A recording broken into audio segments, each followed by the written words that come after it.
आप सभी को मेरा प्रणाम। ಎಲ್ಲರಿಗೂ नमस्कार। दोस्तों, आज हम 10वीं कक्षा के परीक्षा की दृष्टि से अनमोल निबंधों के बारे में अधिक जानकारी हासिल करेंगे। तो चलिए देखते हैं। दोस्तों, आप सबसे विनती है कि आप सभी हमारे YouTube चैनल सुज्ञानावाणी SN TV सुज्ञानावाणी इसे ज़रूर सब्सक्राइब करें और वीडियो लाइक करें और शेयर भी करो।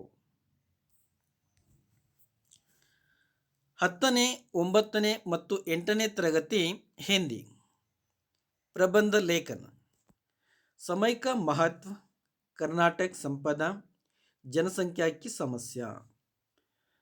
ಸ್ನೇಹಿತರೆ, ಇನ್ನೇನು 8, 9 ಮತ್ತು 10ನೇ ತರಗತಿಯ ಪರೀಕ್ಷೆಗಳು ಬಂದೇ ಬಿಟ್ಟಿದ್ದಾವೆ. ಈ ಮೂರು ತರಗತಿಗಳಿಗೆ ತುಂಬಾ ಪ್ರಮುಖವಾಗಿರ್ತಕ್ಕಂಥದ್ದು, ವಿಶೇಷವಾಗಿ 9 ಮತ್ತು 10ನೇ ತರಗತಿಗೆ ಪ್ರಮುಖವಾಗಿರ್ತಕ್ಕಂಥ ಪ್ರಬಂಧ ಲೇಖನ ಅಂದರೆ ನಿಬಂಧ ಲೇಖನ. ಸಮಯಕ ಮಹತ್ವ, ಸಮಯದ ಮಹತ್ವ, ಕರ್ನಾಟಕ ಸಂಪದ, ಕರ್ನಾಟಕದ ಸಂಪತ್ತು ಮತ್ತು ಜನಸಂಖ್ಯಾಕಿ ಸಮಸ್ಯೆ, ಜನಸಂಖ್ಯೆಯ ಸಮಸ್ಯೆ. ಈ ಒಂದು ಮೂರು ವಿಷಯಗಳನ್ನು ತಗೊಂಡು ನಿಬಂಧನ ಅಂದರೆ ಪ್ರಬಂಧವನ್ನು ಕೊಡಲಾಗಿದೆ. 10ನೇ ತರಗತಿಗೆ ವಿಶೇಷವಾಗಿ ಈ ಒಂದು ಮೂರು ಪ್ರಬಂಧಗಳೇನಿದ್ದಾವೆ ಪರೀಕ್ಷೆಯ ದೃಷ್ಟಿಯಿಂದ ತುಂಬಾ ಇಂಪಾರ್ಟೆಂಟ್ ಆಗಿರ್ತಕ್ಕಂಥದ್ದು. 100% ಈ ಒಂದು ನಿಬಂಧಗಳು ಪರೀಕ್ಷೆಯಲ್ಲಿ ಬಂದೇ ಬರ್ತವೆ ಅಂತಕ್ಕಂಥ ಸಾಧ್ಯತೆಯನ್ನು ಇಲ್ಲಿ ತಿಳಿಸಲಾಗಿದೆ. तो चलिए आगे देखते हैं। 10वीं 9वीं 8वीं कक्षा हिंदी निबंध लेखन समय का महत्व यानी समय का सदुपयोग, कर्नाटक संपदा अथवा कर्नाटक की संपत्ति और वैसे ही जनसंख्या की समस्या। तो चलिए आगे निबंध देखते हैं, मुंदे नोडोಣ। पहला निबंध है समय का महत्व अथवा समय का सदुपयोग। तो आधार बिंदु है विषय प्रवेश अथवा प्रस्तावना। जीवन का उद्देश्य आगे बढ़ते रहने में है, इसी में सुख है, आनंद है। तो अगला पॉइंट है लेकिन सुख, आनंद और आगे बढ़ने में जो वस्तु काम करती है वह समय है। ಸ್ನೇಹಿತರೆ, ಜೀವನದ ಅತ್ಯಂತ ಪ್ರಮುಖವಾಗಿರ್ತಕ್ಕಂಥ ಉದ್ದೇಶ ಅಂತ ಹೇಳಿದ್ರೆ ನಾವು ಮುಂದೆ ಹೋಗ್ತಕ್ಕಂಥದ್ದು, ಮುಂದುವರಿಯುವಂಥದ್ದು. ಆದರೆ ಅದರಲ್ಲೇ ನಾವು ಮುಂದುವರಿಯೋದು ಅಥವಾ ಬೆಳೆಯೋದು, ಮುನ್ನಡೆಯೋದ್ರಲ್ಲೇ ಸುಖ ಮತ್ತು ಆನಂದ ಅನ್ನೋದು ಇದೆ. ಆದರೆ ಈ ಸುಖ, ಆನಂದ ಮತ್ತು ಮುನ್ನಡೆಯೋದ್ರಲ್ಲಿ ಒಂದು ವಸ್ತು ಇದೆ ಮುನ್ನಡೆಸೋದ್ರಲ್ಲಿ, ಅದು ಏನು ಅಂತ ಹೇಳಿದ್ರೆ ಸಮಯ. ಸೊ ಹಾಗಾಗಿ ಸಮಯದ ಜೊತೆಗೆ ನಾವು ಹೋಗಬೇಕಾಗುತ್ತೆ. जो भागते हुए समय को पकड़कर इसके साथ साथ चल सकते हैं वही तो जीवन में कामयाब होते हैं. ಯಾರು ಮುಂದೆ ಹೋಗ್ತಕ್ಕಂಥ ಸಮಯವನ್ನು ಹಿಡ್ಕೊಂಡು ಅದರ ಜೊತೆಗೆ ಅಂದರೆ ಸಮಯದ ಜೊತೆಗೆ ಹೋಗಿ ಯಾರು ಕಾರ್ಯವನ್ನು ನೆರವೇರಿಸ್ಕೊಳ್ತಾರೋ ಅವರು ತಮ್ಮ ಜೀವನದಲ್ಲಿ ಯಶಸ್ಸನ್ನು ಪಡ್ಕೊಳ್ತಾರೆ.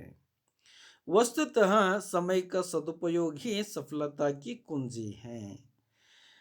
ವಾಸ್ತವದಲ್ಲಿ ನಾವು ಹೇಳೋದಾದರೆ ಈ ಸಮಯದ ಸದುಪಯೋಗವನ್ನು ಮಾಡಿಕೊಳ್ಳೋದ್ರಲ್ಲೇ ಸಫಲತೆಯ ಕುಂಜಿ ಅಂತ ಹೇಳಿದ್ರೆ ಕೀ ಇದೆ ಅಂಥೇಳಿ.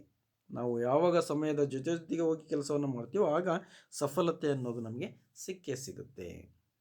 तो चलिए आगे देखते हैं। समय का महत्व, आज के मानव जीवन में पैसे से भी ज़्यादा बहुमूल्य वस्तु है समय. ಪ್ರಸ್ತುತ ದಿನಮಾನಗಳಲ್ಲಿ ಮನುಷ್ಯನ ಜೀವನದಲ್ಲಿ ಹಣಕ್ಕಿಂತಲೂ ಹೆಚ್ಚು ಬೆಲೆ ಬಾಳುವಂತಹದ್ದು ಅಂತ ಹೇಳಿದ್ರೆ ಅದು ಸಮಯ. जीवन का हर एक क्षण समय की धारा के साथ बहता चला जाता है, इसी कारण जीवन के हर एक क्षण का महत्व होता है.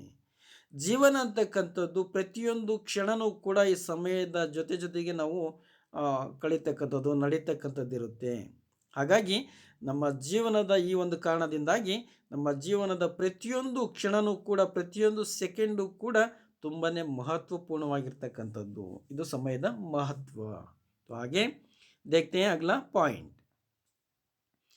अगर मनुष्य अपने जीवन के इस समय को गंवा देगा तो इसके जीवन का कल्याण संभव नहीं हो सकता है। तो इसका तात्पर्य है कि ಯಾವ ವ್ಯಕ್ತಿ ಅಥವಾ ಯಾವ ಮನುಷ್ಯ ತನ್ನ ಜೀವನದಲ್ಲಿ ಸಮಯವನ್ನು ಸುಮ್ಮನೆ ವ್ಯರ್ಥವಾಗಿ ಕಳ್ಕೊಳ್ತಾನೋ ಅವನು ಎಂದೆಂದಿಗೂ ಅವನ ಜೀವನದಲ್ಲಿ ಕಲ್ಯಾಣ ಅಥವಾ ಅಭಿವೃದ್ಧಿಯನ್ನು ಸಾಧಿಸುವಂಥ ಸಂಭಾವನೆಗಳು ಇರೋದೇ ಇಲ್ಲ। एक बार जो समय बीत गया वह कभी वापस नहीं आने वाला। ನಮ್ಮ ಜೀವನದಲ್ಲಿ ಒಂದು ಸಾರಿ ನಾವು ಕಳ್ಕೊಂಡಿರ್ತಕ್ಕಂಥ ಸಮಯ ಪುನಃ ನಮಗೆ ವಾಪಸ್ ನಮಗೆ ಯಾವುದೇ ಕಾರಣಕ್ಕೂ ಕೂಡ ಸಿಗೋದಿಲ್ಲ, ಅಷ್ಟು ಮಹತ್ವಪೂರ್ಣವಾಗಿರ್ತಕ್ಕಂಥದ್ದು ಸಮಯ। इसलिए अपने जीवन के मूल्यवान समय का अच्छे से उपयोग करना चाहिए जिससे भविष्य में हमें उस समय का अच्छा फल मिले। ಸೊ ಹಾಗಾಗಿ ನಾವು ನಮ್ಮ ಜೀವನದಲ್ಲಿರ್ತಕ್ಕಂಥ ಅತ್ಯಮೂಲ್ಯವಾಗಿರ್ತಕ್ಕಂಥ ಈ ಸಮಯವನ್ನು ಯಾವುದೇ ಕಾರಣಕ್ಕೂ ವ್ಯರ್ಥವಾಗಿ ಕಳ್ಕೊಳ್ಳೋದೇ ಒಳ್ಳೆಯ ರೀತಿಯಿಂದ ಇದನ್ನು ನಾವು ಬಳಸ್ಕೋಬೇಕು, ಉಪಯೋಗಿಸ್ಕೋಬೇಕಾಗುತ್ತೆ।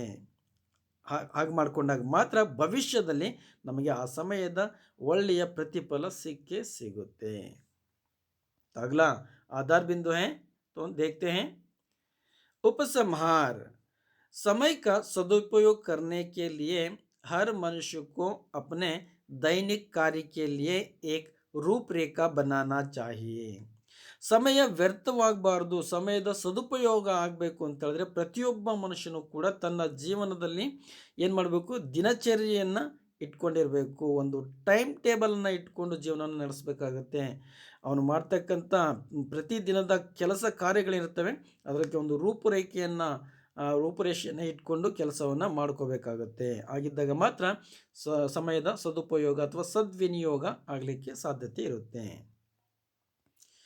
काम करते समय जीवन में इस मूल मंत्र को हमेशा ध्यान में रखना चाहिए कि आज का काम आज ही करें, कल के लिए ना छोड़ें। ನಾವು ನಮ್ಮ ಜೀವನದಲ್ಲಿ ಕೆಲಸವನ್ನು ಮಾಡುವಾಗ ಈ ಒಂದು ಮೂಲ ಮಂತ್ರವನ್ನು ನಮ್ಮ ಯಾವತ್ತೂ ಕೂಡ ನಮ್ಮ ನೆನಪಿನಲ್ಲಿ ಇಟ್ಕೋಬೇಕಾಗುತ್ತೆ, ಧ್ಯಾನದಲ್ಲಿ ಇಟ್ಕೋಬೇಕಾಗುತ್ತೆ। ಅದೇನು ಅಂತ ಹೇಳಿದ್ರೆ ಅವತ್ತಿನ ಕೆಲಸವನ್ನು ಅವತ್ತೇ ಮಾಡಿ ಮುಗಿಸ್ಬೇಕು, ಆ ಕೆಲಸವನ್ನು ನಾಳೆ ಮಾಡೋಣ ಅಂತೇಳಿ ಬಿಡ್ತಕ್ಕಂಥದ್ದು ಒಳ್ಳೆಯದಲ್ಲ, ಆಗ ಸಮಯದ ದುರುಪಯೋಗ ಅಥವಾ ನಷ್ಟ ಆಗ್ತಕ್ಕಂಥ ಸಂಭವನತೆ ಇರುತ್ತೆ।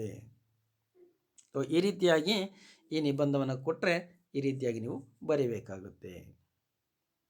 तो अगला निबंध है, तो चलिए देखते हैं अगला निबंध। ಮುಂದಿನ ನಿಬಂಧನ ಅಥವಾ ಪ್ರಬಂಧವನ್ನು ನೋಡೋಣ। ನಿಬಂಧ ಲೇಖನ है ಕರ್ನಾಟಕ ಸಂಪದ।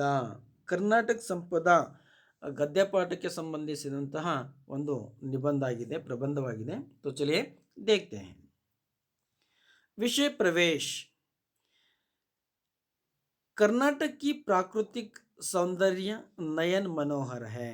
ಕರ್ನಾಟಕದ ಪ್ರಕೃತಿಯ ಸೌಂದರ್ಯ ನಯನ ಮನೋಹರವಾಗಿದೆ। ಪಶ್ಚಿಮ में विशाल अरबी समुद्र लहराता है। ಪಶ್ಚಿಮ ದಿಕ್ಕಿನಲ್ಲಿ ವಿಶಾಲವಾದ ಅರಬ್ಬಿ ಸಮುದ್ರ ಇದೆ। इसी प्रांत में दक्षिण से उत्तर के छोर तक फैली लंबी पर्वतमालाओं को पश्चिमी घाट कहते हैं। ಇದೇ ದಿಕ್ಕಿನಲ್ಲಿ ಇದೇ ಪ್ರಾಂತ್ಯದಲ್ಲಿ ದಕ್ಷಿಣದಿಂದ ಉತ್ತರದವರೆಗೆ ಹರಡಿರುವಂತಹ ಉತ್ತರದ ತುದಿಯವರೆಗೆ ಹರಡಿರುವಂತಹ ಲಂಬವಾಗಿರ್ತಕ್ಕಂಥ ಪರ್ವತಮಾಲೆಗಳನ್ನು ನಾವು ಪಶ್ಚಿಮಿ ಘಾಟ್ ಅಂತೇಳಿ ಕರಿತೀವಿ। इन्हीं घाटों का कुछ भाग को सह्याद्री कहलाता है। ಅದೇ ಪ್ರಾಂತದಲ್ಲಿ ಬರುವಂಥ ಅದೇ ಘಾಟ್ ಏನಿದೆ, ಪಶ್ಚಿಮ ಘಟ್ಟಗಳೇನಿದ್ದಾವೆ ಅದರಲ್ಲೇ ಒಂದಷ್ಟು ಭಾಗವನ್ನು ಸಹ್ಯಾದ್ರಿ ಅಂತೇಳಿ ನಾವು ಕರಿತೀವಿ। दक्षिण में नीलगिरी की पर्वतावलियाँ शोभायमान हैं। ದಕ್ಷಿಣದಲ್ಲಿ ನೀಲಗಿರಿಯ ಪರ್ವತಾವಳಿಗಳು ಕೂಡ ಶೋಭಾಯಮಾನವಾಗಿದ್ದಾವೆ। ಈ ರೀತಿಯಾಗಿ ನೀವು ವಿಷಯ ಪ್ರವೇಶನ ಬರೀಬೇಕಾಗುತ್ತೆ। तो अगला आधार बिंदु है संपदा यानी संपत्ति अथवा विषय विस्तार। तो विषय विस्तार यानी संपदा यानी संपत्ति, इस आधार बिंदु में ऐसा लिखना चाहिए कि ಈ ರೀತಿ ಬರೀಬೇಕಾಗುತ್ತೆ। कर्नाटक में चंदन के पेड़ विपुल मात्रा में हैं, इसलिए कर्नाटक को चंदन का आगार कहते हैं। ಕರ್ನಾಟಕದಲ್ಲಿ ಶ್ರೀಗಂಧದ ಮರಗಳು ಹೆಚ್ಚಾಗಿ ಇದ್ದಾವೆ, ಈ ಒಂದು ಕಾರಣದಿಂದಾಗಿ ಕರ್ನಾಟಕವನ್ನು ಶ್ರೀಗಂಧದ ನಾಡು ಅಂತೇಳಿ ಕರೆಯಲಾಗುತ್ತೆ। ಇದು ಕರ್ನಾಟಕದ ಸಂಪತ್ತು। कर्नाटक की शिल्पकला अनोखी है। बादामी ऐहोले पट्टदकल्लु में जो मंदिर है उनके ಶಿಲ್ಪಕಲಾ और ವಾಸ್ತುಕಲಾ ಅದ್ಭುತ है ಕರ್ನಾಟಕದಲ್ಲಿರುವಂತಹ ಶಿಲ್ಪಕಲೆ ಏನಿದೆ ತುಂಬ ಅದ್ಭುತವಾಗಿರ್ತಕ್ಕಂಥ ಶಿಲ್ಪಕಲೆ. ಬಾದಾಮಿ ಐಹೊಳೆ ಪಟ್ಟದಕಲ್ಲಿನಲ್ಲಿ ಇರ್ತಕ್ಕಂಥ ದೇವಾಲಯಗಳೇನಿದ್ದಾವೆ, ಮಂದಿರಗಳೇನಿದ್ದಾವೆ, ಅಲ್ಲಿರುವಂಥ ಶಿಲ್ಪಕಲೆ ಇರ್ಬೋದು ಮತ್ತು ವಾಸ್ತುಕಲೆ ಇರ್ಬೋದು ತುಂಬ ಅದ್ಭುತವಾಗಿದ್ದಾವೆ. ಇದು ಕೂಡ ಕರ್ನಾಟಕದ ಸಂಪತ್ತು, ಆಸ್ತಿ ಇದ್ದ ಹಾಗೆ. बेलूरू हलेबीडू तथा सोमनाथपुर के मंदिरों की मूर्तियां सजीव लगती हैं। ये मूर्तियां हमें रामायण, महाभारत तथा पुराणों की कहानियां सुनाती हैं. ಹಾಗೆಯೇ ಬೇಲೂರು, ಹಳೇಬೀಡು ಮತ್ತು ಸೋಮನಾಥಪುರಗಳಲ್ಲಿರುವಂತಹ ದೇವಾಲಯಗಳೇನಿದ್ದಾವೆ ಅಲ್ಲಿರುವಂತಹ ಮೂರ್ತಿಗಳು ಅವು ಜೀವಂತವಾಗಿದ್ದಾವೆ ಅನ್ನೋ ಹಾಗೆ ನಮಗೆ ಕಾಣಿಸ್ತವೆ. ಅಂದರೆ ಅಲ್ಲಿ ನಮ್ಮ ಕರ್ನಾಟಕದ ಶಿಲ್ಪಕಲೆಯ ಸಂಪತ್ತು ಅಷ್ಟೊಂದು ಸಂಪದ್ಭರಿತವಾಗಿದೆ ಅನ್ನೋದು ನಮಗೆ ಗೊತ್ತಾಗುತ್ತೆ. ಈ ಮೂರ್ತಿಗಳು ನಮಗೆ ರಾಮಾಯಣ, ಮಹಾಭಾರತ ಮತ್ತು ಪುರಾಣದ ಕಥೆಗಳನ್ನು ಕೂಡ ತಿಳಿಸ್ತವೆ. वैसे ही श्रवण बेलगोला में 57 फुट ऊंची गोमटेश्वर की प्रतिमा दुनिया को त्याग और शांति का संदेश दे रही है. ಹಾಗೆಯೇ ಶ್ರವಣಬೆಳಗೊಳದಲ್ಲಿ ಇರುವಂತಹ 57 ಅಡಿ ಎತ್ತರವಾಗಿರುವಂತಹ ಗೋಮಟೇಶ್ವರನ ಪ್ರತಿಮೆ, ಮೂರ್ತಿ ಏನಿದೆ ಅದು ಇಡೀ ಜಗತ್ತಿಗೆ ತ್ಯಾಗ ಮತ್ತು ಶಾಂತಿಯ ಸಂದೇಶವನ್ನು ನೀಡ್ತಾ ಇದೆ. ಇದು ಕೂಡ ನಮ್ಮ ಕರ್ನಾಟಕದ ಒಂದು ಸಂಪತ್ತಾಗಿದೆ. ऐसे ही विजयपुरा के गोल गुंबज, मैसूर का राजमहल, प्राचीन सेंट फिलोमिना चर्च, ये स्थान अत्यंत आकर्षणीय हैं. ಇವೆಲ್ಲವೂ ಕೂಡ ವಿಜಯಪುರದಲ್ಲಿರುವಂಥ ಗೋಲ್ ಗುಂಬಜ್ ಇರ್ಬೋದು, ವಿಸ್ಪೇರಿಂಗ್ ಗ್ಯಾಲರಿ, ಮೈಸೂರಿನ ಅರಮನೆ ಇರ್ಬೋದು, ಸೇಂಟ್ ಫಿಲಮಿನಾ ಚರ್ಚ್ ಇರ್ಬೋದು, ಇವೆಲ್ಲವೂ ಕೂಡ ತುಂಬಾ ಅತ್ಯಾಕರ್ಷಣೆಯಿಂದ ಹೊಂದಿರತಕ್ಕಂಥ ಸ್ಥಳಗಳಾಗಿದ್ದಾವೆ. कर्नाटक के अनेक साहित्यकारों ने सारे संसार में कर्नाटक की कीर्ति फैलाई है. तो ऐसे ही कर्नाटक में रहने वाले साहित्यकारों, कन्नड़ के साहित्यकारों ने सारे संसार में कर्नाटक की कीर्ति फैलाई है. ಕರ್ನಾಟಕದ ಎಲ್ಲ ಸಾಹಿತ್ಯಕಾರರು ಕೂಡ ಕರ್ನಾಟಕ ಸಾಹಿತ್ಯವನ್ನು ಸಂಪದ್ಭರಿತವಾಗಿರ್ತಕ್ಕಂಥ ಸಾಹಿತ್ಯವನ್ನು ಇಡೀ ಪ್ರಪಂಚಕ್ಕೆ ಹರಡಿದ್ದಾರೆ. तो चलिए देखते हैं उपसंहार. कर्नाटक एक प्रगतिशील राज्य है. कर्नाटक ಒಂದು ಪ್ರಗತಿಶೀಲ ರಾಜ್ಯವಾಗಿದೆ. प्राचीन काल से लेकर आधुनिक काल तक के सभी महान व्यक्तियों ने कर्नाटक की श्रीवृद्धि में अपना योगदान दिया है. ಕರ್ನಾಟಕದಲ್ಲಿ ಪ್ರಾಚೀನ ಕಾಲದಿಂದ ಸೇರಿಸ್ಕೊಂಡು ಇಲ್ಲಿನ ಆಧುನಿಕ ಕಾಲದವರೆಗೂ ಇರತಕ್ಕಂಥ ಎಲ್ಲ ಮಹಾನ್ ವ್ಯಕ್ತಿಗಳೇನಿದ್ದಾರೆ ಆ ಎಲ್ಲ ವ್ಯಕ್ತಿಗಳು ಕೂಡ ಸಾಹಿತ್ಯ ಇರ್ಬೋದು, ಕಲೆ ಇರ್ಬೋದು, ವಿಜ್ಞಾನ, ತಂತ್ರಜ್ಞಾನ ಎಲ್ಲ ಕ್ಷೇತ್ರಗಳಲ್ಲೂ ಕೂಡ ಆ ಕ್ಷೇತ್ರದ ವೃದ್ಧಿಗೆ, ಕರ್ನಾಟಕದ ಶ್ರೇಯೋಭಿವೃದ್ಧಿಗೆ ಅವರದೇ ಆಗಿರ್ತಕ್ಕಂಥ ಕೊಡುಗೆಯನ್ನು ಕೂಡ ಇಲ್ಲಿ ಕೊಟ್ಟಿದ್ದಾರೆ. ಹಾಗಾಗಿ ಕರ್ನಾಟಕ ಸಂಪದ್ಭರಿತವಾಗಿರ್ತಕ್ಕಂಥ ರಾಜ್ಯವಾಗಿದೆ. कर्नाटक में वन संपत्ति, खनिज संपत्ति अधिक मात्रा में है. ಕರ್ನಾಟಕದಲ್ಲಿ ವನ ಸಂಪತ್ತು ಇರಬಹುದು ಮತ್ತು ಖನಿಜ ಸಂಪತ್ತು ಕೂಡ ಇರಬಹುದು, ಅತ್ಯಧಿಕವಾಗಿದೆ. ಸೊ ಇದನ್ನೆಲ್ಲ ನಾವು ನೋಡ್ತಾ ಇದ್ರೆ ಕರ್ನಾಟಕ ಒಂದು ಸುಂದರ ಮತ್ತು ಸಂಪತ್ಭರಿತವಾಗಿರ್ತಕ್ಕಂಥ ರಾಜ್ಯ ಅನ್ನೋದು ನಮಗೆ ತಿಳಿದು ಬರುತ್ತೆ. तो चलिए अगला निबंध की ओर चलते हैं. ಮುಂದಿನ ಪ್ರಬಂಧವನ್ನು ನೋಡೋಣ. निबंध लेखन 3 जनसंख्या की समस्या अथवा जनसंख्या वृद्धि. ಮೂರನೇ ಪ್ರಬಂಧ ಏನಿದೆ ಅಂತ ಹೇಳಿದ್ರೆ ಜನಸಂಖ್ಯೆಯ ಸಮಸ್ಯೆ ಅಥವಾ ಜನಸಂಖ್ಯಾ ವೃದ್ಧಿಯ ಕುರಿತು ಇರ್ತಕ್ಕಂಥ ಒಂದು ನಿಬಂಧ ಅಥವಾ ಪ್ರಬಂಧವಾಗಿದೆ. तो चलिए आगे देखते हैं. ಮುಂದೆ ನೋಡೋಣ. आधार बिंदु है विषय प्रवेश, जनसंख्या वृद्धि के कारण, परिणाम, उपचार और उपसंहार. ಈ ರೀತಿಯಾಗಿ ಈ ನಿಬಂಧಕ್ಕೆ ಅಥವಾ ಪ್ರಬಂಧಕ್ಕೆ ಸಂಬಂಧಿಸಿದಂತಹ ಆಧಾರ ಬಿಂದುಗಳನ್ನು ನಾವು ನೋಡೋದ್ರೆ ಈ ರೀತಿಯಾಗಿರುತ್ತೆ. ಈ ಆಧಾರ ಬಿಂದುಗಳಿಗೆ ಆಧಾರವಾಗಿ ಇಟ್ಕೊಂಡು ನಾವು ನಿಬಂಧ ಅಥವಾ ಪ್ರಬಂಧವನ್ನು ಬರೀಬೇಕಾಗುತ್ತೆ. तो चलिए आगे देखते हैं. विषय प्रवेश. भारत क्षेत्रफल की दृष्टि से 7वां बड़ा देश है, परंतु जनसंख्या की दृष्टि से दूसरे स्थान में है. तेजी से बढ़ती हुई जनसंख्या के कारण सारी योजनाएं विफल होती जा रही है, इसलिए यह एक गंभीर समस्या बन गई है. ಭಾರತ ಕ್ಷೇತ್ರಫಲದ ದೃಷ್ಟಿಯಿಂದ ನೋಡೋದಾದರೆ ಇಡೀ ಜಗತ್ತಿನಲ್ಲಿ 7ನೇ ಅತ್ಯಂತ ದೊಡ್ಡ ದೇಶವಾಗಿದೆ. ಆದರೆ ಜನಸಂಖ್ಯೆಯ ದೃಷ್ಟಿಯಿಂದ ನೋಡೋದಾದರೆ ಭಾರತ 2ನೇ ಸ್ಥಾನದಲ್ಲಿದೆ. ಹೀಗೆ ತೀವ್ರವಾಗಿ ಹೆಚ್ಚುತ್ತಾ ಇರುವಂತಹ ಈ ಜನಸಂಖ್ಯೆ ಸಮಸ್ಯೆ ಅಥವಾ ಜನಸಂಖ್ಯೆ ಏನು ಹೆಚ್ಚಳ ಆಗ್ತಾ ಇದೆ, ಈ ಒಂದು ಕಾರಣದಿಂದಾಗಿ ಎಲ್ಲ ನಮ್ಮ ಸರ್ಕಾರದಿಂದ ಮಾಡುವಂಥ ಎಲ್ಲ ಯೋಜನೆಗಳು ವಿಫಲ ಆಗ್ತಾ ಇದ್ದಾವೆ. ಹಾಗಾಗಿ ಈ ಒಂದು ಸಮಸ್ಯೆ ಗಂಭೀರ ಸಮಸ್ಯೆಯಾಗಿ ಪರಿಣಾಮವನ್ನು ನಮ್ಮ ದೇಶ ಅಥವಾ ಜನತೆಯ ಮೇಲೆ ಬೀರ್ತಾ ಇದೆ. तो चलिए आगे देखते हैं.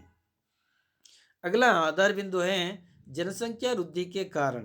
ಈ ಜನಸಂಖ್ಯೆ ಹೆಚ್ಚಳ ಆಗೋದಕ್ಕೆ ಏನೆಲ್ಲ ಕಾರಣಗಳಿದ್ದಾವೆ ಅನ್ನೋದನ್ನು ನೋಡೋದಾದರೆ, ಜನನ ಮೇ ವೃದ್ಧಿ और ಮೃತ್ಯು ದರ ಮೇ ಕಮ್ಮಿ. ಜನನದ ದರದಲ್ಲಿ ಹೆಚ್ಚಳ ಆಗ್ತಾ ಇರ್ತಕ್ಕಂಥದ್ದು ಮತ್ತು ಮೃತ್ಯು ದರದಲ್ಲಿ ಕಡಿಮೆ ಆಗ್ತಾ ಇರೋದು ಕಾರಣ. ಯಾಕೆ ಅಂತ ಹೇಳಿದ್ರೆ, ನಾವು ವೈಜ್ಞಾನಿಕವಾಗಿ ಅಷ್ಟೊಂದು ಅಭಿವೃದ್ಧಿಯನ್ನು ಸಾಧಿಸ್ತಾ ಇದ್ದೀವಿ. ಚಿಕಿತ್ಸಾ ಕ್ಷೇತ್ರದಲ್ಲೂ ಕೂಡ ಹೆಚ್ಚು ಉನ್ನತಿಯನ್ನು ಸಾಧಿಸಿರುವ ಕಾರಣದಿಂದಾಗಿ ಜನನ ದರ ಹೆಚ್ಚಾಗ್ತಾ ಇದೆ ಮತ್ತು ಮೃತ್ಯು ದರ ಕಡಿಮೆ ಆಗ್ತಾ ಇದೆ. तो वैसे ही ಚಿಕಿತ್ಸಾ एवं स्वास्थ्य की सुविधाओं में ಉನ್ನತಿ. ಹಾಗೆಯೇ ಈ ಚಿಕಿತ್ಸೆ ಮತ್ತು ಸ್ವಾಸ್ಥ್ಯ ಆರೋಗ್ಯಕ್ಕೆ ಸಂಬಂಧಿಸಿದಂತಹ ಚಿಕಿತ್ಸೆ ಮತ್ತು ಆರೋಗ್ಯಕ್ಕೆ ಸಂಬಂಧಿಸಿದಂತಹ ಸೌಲಭ್ಯಗಳು, ಮೂಲ ಸೌಕರ್ಯಗಳು ನಮ್ಮಲ್ಲಿ ಉನ್ನತಿಯನ್ನು ಪಡ್ಕೊಳ್ತಾ ಇದ್ದಾವೆ. ಹಾಗಾಗಿ ಜನಸಂಖ್ಯೆ ಹೆಚ್ಚಳ ಆಗ್ತಾ ಇದೆ. तो अगला पॉइंट है धार्मिक श्रद्धा के कारण परिवार नियोजनों को नहीं अपनाना. ಧಾರ್ಮಿಕ ಶ್ರದ್ಧೆಯ ಕಾರಣದಿಂದಾಗಿ ಪರಿವಾರವನ್ನು, ಕುಟುಂಬವನ್ನು ನಿಯಂತ್ರಣ ಮಾಡಿಕೊಳ್ಳದೆ ಇರತಕ್ಕಂಥದ್ದು ಕೂಡ ಒಂದು ಕಾರಣ ಜನಸಂಖ್ಯೆ ಹೆಚ್ಚಳ ಆಗೋದಕ್ಕೆ. गरीबी, अशिक्षा, अज्ञान के कारण भी जनसंख्या में वृद्धि हुई है. ಬಡತನದ ಕಾರಣ ಇರಬಹುದು, ಅನಕ್ಷರತೆಯ ಕಾರಣ ಇರಬಹುದು, ಹಾಗೆಯೇ ಅಜ್ಞಾನದ ಕಾರಣದಿಂದಾಗಿ ಜನಸಂಖ್ಯೆ ಹೆಚ್ಚಳ ಆಗ್ತಾನೇ ಇದೆ. और वैसे ही संतान को ईश्वर की देन मानना भी जनसंख्या वृद्धि का कारण है. ಹಾಗೆಯೇ ಸಂತಾನ ಆಗ್ತಕ್ಕಂಥದ್ದು, ಮಕ್ಕಳನ್ನು ಪಡಿತಕ್ಕಂಥದ್ದು ದೇವರು ಕೊಡುವಂತಹ ವರದಾನ ಅಂತೇಳಿ ನಮ್ಮಲ್ಲಿ ಕೆಲವು ಜನಗಳು ತಿಳ್ಕೊಂಡಿದ್ದಾರೆ. ದೇವರು ನಮಗೆ ಸಂತಾನವನ್ನು ಕೊಡ್ತಾನೆ ಅನ್ನೋವಂಥ ಒಂದಷ್ಟು ನಂಬಿಕೆಯ ವಿಶ್ವಾಸವನ್ನು ಇಟ್ಕೊಂಡಿದ್ದಾರೆ. ಈಗ ಒಂದು ಕಾರಣದಿಂದಾಗಿಯೂ ಕೂಡ ಜನಸಂಖ್ಯೆ ಹೆಚ್ಚಳ ಆಗ್ತಾ ಇದೆ. तो दोस्तों चलिए आगे अगला आधार बिंदु देखते हैं. ಪರಿಣಾಮ, ಜನಸಂಖ್ಯಾ ವೃದ್ಧಿ ಸೆ ಹೋನೆ ವಾಲೆ ಪರಿಣಾಮ. ಜನಸಂಖ್ಯೆ ಹೆಚ್ಚಳ ಆಗ್ತಾ ಇರೋದ್ರಿಂದಾಗಿ ಆಗುವಂತಹ ಪರಿಣಾಮಗಳು ಏನು ಅಂತ ನೋಡೋದಾದರೆ, ದೇಶ ಕಿ ಪ್ರಗತಿ ಕುಂಠಿತ ಹೋತಿ ಹೇ. ದೇಶದ ಪ್ರಗತಿ ಕುಂಠಿತಗೊಳ್ತಾ ಹೋಗುತ್ತೆ. और वैसे ही बेरोजगारी की समस्या बढ़ती जाती है. ಹಾಗೇನೆ ಏನಾಗುತ್ತೆ, ನಿರುದ್ಯೋಗ, ಬೇರೋಜ್ಗಾರಿ ಅಂತೇಳಿ ನಿರುದ್ಯೋಗದ ಸಮಸ್ಯೆಯನ್ನು ಕೂಡ ಹೆಚ್ಚಾಗ್ತಾ ಹೋಗುತ್ತೆ. ಕಾರಣ ಅಂತಂದರೆ ಜನಸಂಖ್ಯೆ ಹೆಚ್ಚಳ ಆಗೋದ್ರಿಂದ ಆಗುವಂಥ ಪರಿಣಾಮ ಇದು. ಆವಾಸ್, ಭೋಜನ್, ಕಪಡ ಸಹಿ ಮಾತ್ರಾ ಮೇ ನಹಿ ಮಿಲ್ತಿ ಹೇ. ಆವಾಸ್ ಅಂತ ಹೇಳಿದ್ರೆ ಮನೆ, ಜನರಿಗೆ ವಾಸ ಮಾಡಲಿಕ್ಕೆ ಬೇಕಾಗಿರ್ತಕ್ಕಂಥ ವಾಸಸ್ಥಳ. ಹಾಗೆಯೇ ಭೋಜನ್, ಊಟ, ಮತ್ತು ಕಪಡ, ಬಟ್ಟೆ. ನಮ್ಮ ದೇಶದಲ್ಲಿರುವಂಥ ಎಲ್ಲ ಜನರಿಗೂ ಸರಿಸಮಾನವಾಗಿ ಉಳಿಯೋದಕ್ಕೆ ಮನೆ ಇರ್ಬೋದು, ಅಥವಾ ವಾಸ ಮಾಡಲಿಕ್ಕೆ ಮನೆ ಇರ್ಬೋದು, ಮತ್ತು ಊಟ ಮತ್ತು ಬಟ್ಟೆ ಇವೆಲ್ಲವೂ ಕೂಡ ಸರಿಯಾದ ಪ್ರಮಾಣದಲ್ಲಿ ಸಿಗೋದಿಲ್ಲ. ಸಿಗದೇ ಇರುವಂಥ ಸಮಸ್ಯೆನೂ ಕೂಡ ಹೆಚ್ಚಳ ಆಗ್ತಾ ಹೋಗ್ತಾ ಇದೆ. तो अगला पॉइंट है स्वास्थ्य और शिक्षा में बाधा पड़ती है. ಆರೋಗ್ಯ ಮತ್ತು ಶಿಕ್ಷಣ ಕ್ಷೇತ್ರದಲ್ಲೂ ಕೂಡ ಅಡೆತಡೆಗಳು ಉಂಟಾಗ್ತವೆ ಈ ಒಂದು ಜನಸಂಖ್ಯೆ ಹೆಚ್ಚಳ ಆಗ್ತಾ ಇರೋದ್ರಿಂದಾಗಿ. और वैसे ही अपराधों में वृद्धि होती है. ಜನಸಂಖ್ಯೆ ಹೆಚ್ಚಳ ಆಗೋದ್ರಿಂದ ಏನಾಗುತ್ತೆ, ನಿರುದ್ಯೋಗದ ಸಮಸ್ಯೆ ಹೆಚ್ಚಾಗುತ್ತೆ, ಹಾಗೆಯೇ ಅಪರಾಧಗಳ ಸಂಖ್ಯೆನೂ ಹೆಚ್ಚಾಗುತ್ತೆ, ಅಪರಾಧಿಗಳ ಸಂಖ್ಯೆನೂ ಕೂಡ ಹೆಚ್ಚಾಗುತ್ತೆ. तो वैसे ही सरकारी योजनाएं विफल होती हैं. ಜನಸಂಖ್ಯೆ ಹೆಚ್ಚಳ ಆಗ್ತಾ ಹೋಗ್ತಾ ಇರೋದ್ರಿಂದಾಗಿ ಸರ್ಕಾರ ಜನರಿಗೆ ಏನೆಲ್ಲ ಯೋಜನೆಗಳನ್ನು ಮಾಡಿದರೂ ಕೂಡ ಆ ಯೋಜನೆಗಳು ಅನುಷ್ಠಾನ ಆಗಿ ಪೂರ್ಣಗೊಳ್ಳೋದ್ರೊಳಗೆ ಮತ್ತೆ ಜನಸಂಖ್ಯೆ ಹೆಚ್ಚಳ ಆಗ್ತಾ ಇರುತ್ತೆ. ಹಾಗಾಗಿ ಆ ಸರ್ಕಾರದ ಎಲ್ಲ ಯೋಜನೆಗಳು ಕೂಡ ವಿಫಲ ಆಗ್ತಾ ಹೋಗ್ತಾ ಇದ್ದಾವೆ. ಪರ್ಯಾವರಣ ಪ್ರದೂಷಣ ಅಧಿಕ ಹೋತಾ ಹೇ. ಪರಿಸರದಲ್ಲಿ ಪರಿಸರ ಮಾಲಿನ್ಯನೂ ಕೂಡ ಹೆಚ್ಚಾಗ್ತಾ ಹೋಗುತ್ತೆ. ಆಟೋಮ್ಯಾಟಿಕಲಿ ಜನಸಂಖ್ಯೆ ಹೆಚ್ಚಾಗ್ತಾ ಹೋಗ್ತಿದ್ದಾಗೇ ವಾಹನ ಬಳಕೆ ಹೆಚ್ಚಾಗ್ತಾ ಹೋಗುತ್ತೆ. ಇನ್ನಿತರೆ ಎಲ್ಲ ಸಮಸ್ಯೆಗಳು ಹೆಚ್ಚಾಗೋದ್ರಿಂದಾಗಿ ಪರಿಸರ ಮಾಲಿನ್ಯನೂ ಕೂಡ ಹೆಚ್ಚಾಗ್ತಾ ಹೋಗುತ್ತೆ. और महंगाई बढ़ती जाती है. ಎಲ್ಲ ವಸ್ತುಗಳ ಮೂಲ ಬೆಲೆ ಏನಾಗುತ್ತೆ, ಹೆಚ್ಚಳ ಆಗ್ತಾ ಹೋಗುತ್ತೆ, महंगाई ಆಗ್ತಾ ಹೋಗುತ್ತೆ, बढ़ती जाती है. तो चलिए अगला आधार बिंदु देखते हैं. अगला आधार बिंदु और अंतिम आधार बिंदु है, अंतिम नहीं, अगला आधार बिंदु है उपचार. ಹಾಗಿದ್ರೆ ಈ ಎಲ್ಲ ಸಮಸ್ಯೆಗಳನ್ನು ನಿವಾರಣೆ ಮಾಡಲಿಕ್ಕೆ ಏನೆಲ್ಲ ಉಪಚಾರಗಳನ್ನು ನಾವು ಮಾಡಬಹುದು ಅಂತ ನೋಡೋದಾದರೆ, हम सबका यह कर्तव्य है कि समस्या के निवारण में पूरा सहयोग दें. ನಾವೆಲ್ಲರೂ ಕೂಡ ಏನು ಮಾಡಬೇಕಿದೆ ಅಂತ ಹೇಳಿದ್ರೆ, ನಮ್ಮೆಲ್ಲರ ಒಂದು ಕರ್ತವ್ಯ ಏನಿದೆ ಅಂತ ಹೇಳಿದ್ರೆ, ಈ ಸಮಸ್ಯೆಯನ್ನು ನಿವಾರಿಸೋದಕ್ಕೋಸ್ಕರ ಅಥವಾ ಈ ಸಮಸ್ಯೆಯನ್ನು ಹೋಗಲಾಡಿಸೋದ್ರಲ್ಲಿ ನಾವೆಲ್ಲರೂ ಕೂಡ ಸಹಯೋಗವನ್ನು, ಸಹಕಾರವನ್ನು ನಮ್ಮ ಸರ್ಕಾರ ಮತ್ತು ಸಂಘ ಸಂಸ್ಥೆಗಳಿಗೆ ಕೊಡಬೇಕಾಗುತ್ತೆ. व्यक्तिगत रूप में परिवार को छोटे रखने का प्रयास करना चाहिए. ಪ್ರತಿಯೊಬ್ಬರು ಕೂಡ ವೈಯಕ್ತಿಕವಾಗಿ ತಮ್ಮ ತಮ್ಮ ಪರಿವಾರವನ್ನು ಚಿಕ್ಕ ಚಿಕ್ಕ ಪರಿವಾರಗಳನ್ನಾಗಿ ಮಾಡ್ಕೊಳ್ಳೋ ಕಡೆಗೆ ಒಂದಷ್ಟು ಪ್ರಯತ್ನವನ್ನು ಮಾಡಬೇಕಾಗತ್ತೆ. ಹಾಗೆ ಪ್ರಯತ್ನವನ್ನು ಮಾಡಿದಾಗ ಆಟೋಮ್ಯಾಟಿಕ್ಕಾಗಿ ಸಾಮಾನ್ಯವಾಗಿ ಏನಾಗುತ್ತೆ, ಜನಸಂಖ್ಯೆ ಕಡಿಮೆ ಆಗ್ತಾ ಹೋಗುತ್ತೆ. तो अगला पॉइंट है, सरकार और सामाजिक संस्थाओं, सभाओं, गोष्ठियों, संचार माध्यम द्वारा छोटे परिवार से होने वाले लाभों का प्रचार प्रसार करना चाहिए.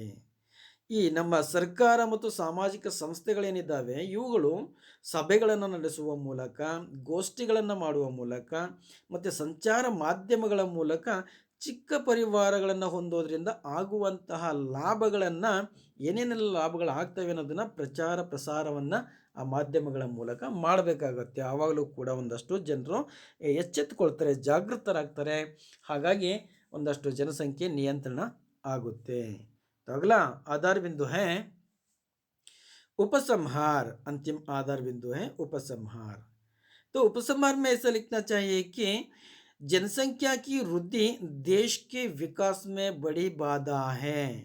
ಈ ಜನಸಂಖ್ಯೆಯಲ್ಲಿ ಹೆಚ್ಚಳ ಆಗ್ತಾ ಇರೋದು ದೇಶದ ವಿಕಾಸದಲ್ಲಿ ಬರುವಂಥ ಒಂದು ಅಡೆತಡೆ ಆಗಿಬಿಡುತ್ತೆ. छोटे परिवार में ही देश और जनता का हित निहित है. ಚಿಕ್ಕ ಚಿಕ್ಕ ಪರಿವಾರ ಅಂದರೆ ಕಡಿಮೆ ಮಕ್ಕಳನ್ನು ಮಾಡ್ಕೊಳ್ತಕ್ಕಂಥದ್ದು, ಪರಿವಾರನ ಚಿಕ್ಕದಾಗಿ ಇಟ್ಕೊಳ್ತಕ್ಕಂಥದ್ರಲ್ಲೇ ದೇಶ ಮತ್ತು ಜನತೆಯ ಹಿತ ಅಡಗಿದೆ. इसे समझना और अपने जीवन में अनुपालन करना हर एक नागरिक का कर्तव्य है. ಇದನ್ನು ಜನಸಂಖ್ಯೆ ಹೆಚ್ಚಳಾಗೋದ್ರಿಂದ ದೇಶದ ವಿಕಾಸದಲ್ಲಿ ಕುಂಠಿತಗೊಳ್ಳುತ್ತೆ. ಹಾಗೆಯೇ ಚಿಕ್ಕ ಪರಿವಾರದಲ್ಲೇ ದೇಶ ಮತ್ತು ಜನರ ಹಿತ ಅಡಗಿದೆ ಅನ್ನೋದನ್ನು ಎಲ್ಲರೂ ಅರ್ಥೈಸ್ಕೊಳ್ಬೇಕಾಗುತ್ತೆ ಮತ್ತು ಅದನ್ನು ತಮ್ಮ ಜೀವನದಲ್ಲಿ ಅನುಪಾಲನೆ ಮಾಡ್ಕೋಬೇಕಾಗುತ್ತೆ, ಅನುಷ್ಠಾನಗೊಳಿಸ್ಕೋಬೇಕಾಗುತ್ತೆ.